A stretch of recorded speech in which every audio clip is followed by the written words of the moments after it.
খেলে সাপে কে দুধ দিয়ে তুমি সাপটা কে দুধ দিয়েছিল? আমি দিয়েছি। দুধটা কি খেয়েছে? হ্যাঁ খাইনি গো।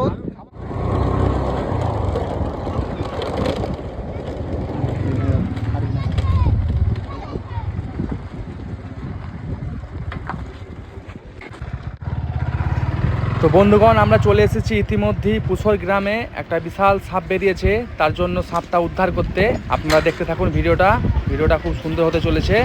আপনাদেরকে সবই দেখাচ্ছি, কত বড় সাপ, কি সাপ না সাপ সব দেখাচ্ছি, কেবল আপনারা দেখতে থাকুন।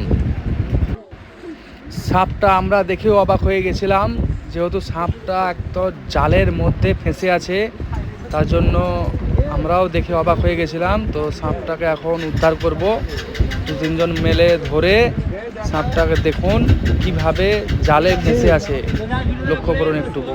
দেখুন সাপটাকে দুধ দেওয়া হয়েছে। সাপটা কে দুধ দিয়েছিল? আমি দিয়েছি। দুধটা কি খেয়েছে? হ্যাঁ খাইনি গো, খাবার চেষ্টা করছে কিন্তু জলকে একবার ফেলে দিলে, জল দিলাম তা। হজম করে যেটা থাকে ওই জিনিসটা না, দেখতে পাচ্ছেন সাপটি একদম বিশাল ভাবে আটকে পড়েছে সাপটি। ইট লাগবে, ফাঁক করো কিনি রড্ডই ফাঁক করো মামু। বলো খেলা শেষ করবো।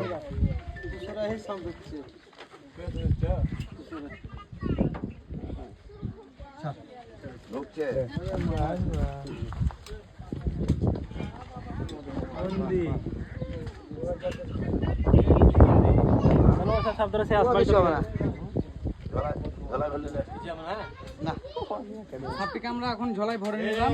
এটাকে গিয়ে একটা ফাঁকা মাঠে আমরা ছেড়ে দেবো, যেখানে মানুষের আনাগোনা একটু কম।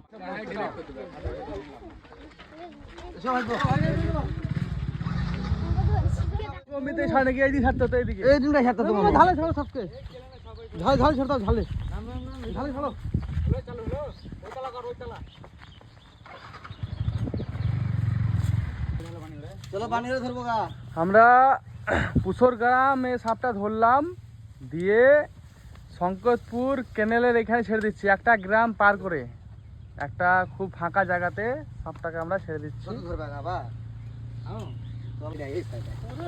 আবার ফোন করেছিল বান্ডের গ্রাম থেকে, সাপ পালিয়ে গেল।